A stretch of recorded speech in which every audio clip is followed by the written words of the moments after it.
السلام علیکم اللہ وبرکاتہ۔ امید ہے آپ سب خیر و عافیت سے ہوں گے۔ آج کے میں ہمارے نبی صلی اللہ علیہ وسلم کو روکنا۔ بسم اللہ الرحمن الرحیم۔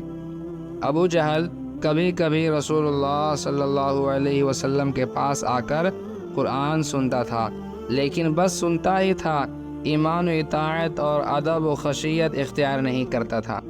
وہ رسول اللہ صلی اللہ علیہ وسلم کو اپنی بات سے اذیت پہنچاتا اور اللہ کی راہ سے روکتا رہتا تھا، پھر اپنی اس حرکت اور برائی پر ناز اور فخر کرتا ہوا جاتا تھا، گویا اس نے کوئی قابل ذکر کارنامہ انجام دے دیا ہو۔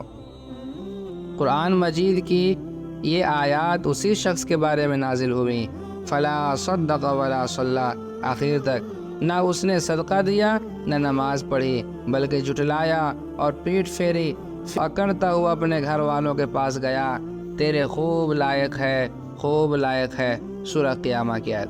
پہلے دن جب نبی صلی اللہ علیہ وسلم کو نماز پڑھتے ہوئے دیکھا تو اسی دن سے آپ صلی اللہ علیہ وسلم کو نماز سے روکتا رہا۔ ایک بار نبی صلی اللہ علیہ وسلم مقام ابراہیم کے پاس نماز پڑھ رہے تھے کہ اس کا گزر ہوا۔ بولا، محمد کیا میں نے تجھ کو اس سے منع نہیں کیا تھا؟ ساتھ ہی دھمکی بھی دی۔ رسول اللہ صلی اللہ علیہ وسلم نے بھی ڈانٹ کر سختی سے جواب دیا۔ اس پر وہ کہنے لگا، اے محمد مجھے کہا ہے کہ دھمکی دے رہے ہو؟ دیکھو خدا کی قسم اس وادی مکہ میں میری بڑی ہے۔ اس پر اللہ تعالیٰ نے یہ آیت نازل فرمائی، فَلْيَدْعُ نَادِيَهُ، اچھا تو بلائے اپنی محفل کو، ہم بھی سزا کے فرشتوں کو بلائے دیتے ہیں۔ ایک روایت میں مذکور ہے، رسول اللہ صلی اللہ علیہ وسلم نے اس کا گریبان گلے کے پاس سے پکڑ لیا اور جھنجھوڑتے ہوئے فرمایا، اولا لک فاولا ثم اولا لک فاولا، سورہ قیامہ کی آیت۔ تیرے لیے بہت ہی موزوں ہیں۔ اس پر اللہ کا یہ دشمن کہنے لگا، اے محمد مجھے دھمکی دے رہے ہو؟ خدا کی قسم تم اور تمہارا پروردگار میرا کچھ نہیں کر سکتے، میں مکے کی دونوں پہاڑوں کے درمیان چلنے پھرنے والوں میں سب سے زیادہ معزز ہوں۔ بہرحال اس ڈانٹ کے باوجود ابو جہل اپنی حماقت سے باز آنے والا نہ تھا، بلکہ اس کی بدبختی میں کچھ اور اضافہ ہی ہو گیا۔ چنانچہ صحیح مسلم میں ابو ہریرہ رضی اللہ تعالی عنہ سے مروی ہے کہ ایک بار سرداران قریش سے ابو جہل نے کہا کہ محمد آپ حضرات کے روبرو اپنا چہرہ خاک آلود کرتا ہے؟ جواب دیا گیا، ہاں۔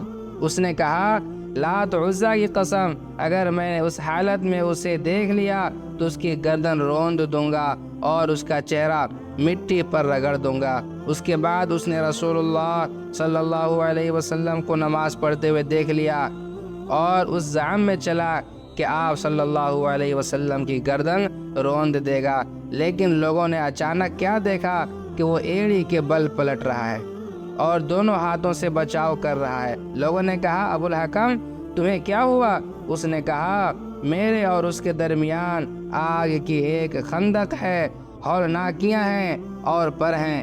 رسول اللہ صلی اللہ علیہ وسلم نے فرمایا کہ اگر وہ میرے قریب آتا تو فرشتے اس کا ایک ایک عضو اچانک لے لیتے۔ جور و ستم کی کارروائیاں نبی صلی اللہ علیہ وسلم کے ساتھ ہو رہی تھی اور عوام و خاص کے نفوس میں آپ صلی اللہ علیہ وسلم کی منفرد شخصیت کا جو وقار اور احترام تھا، اور آپ صلی اللہ علیہ وسلم کو مکے کے سب سے محترم اور عظیم انسان ابو طالب کی جو حمایت و حفاظت حاصل تھی، اس کے باوجود ہو رہی تھیں۔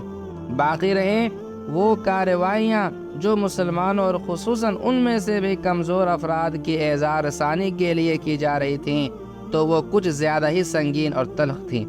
ہر قبیلہ اپنے مسلمان ہونے والے افراد کو طرح طرح کی سزائیں دے رہا تھا، اور جس شخص کا کوئی قبیلہ نہ تھا ان پر اوباشوں اور سرداروں نے ایسے جور و ستم روا رکھے تھے جنہیں سن کر مضبوط انسان کا دل بھی بے چینی سے تڑپنے لگتا ہے۔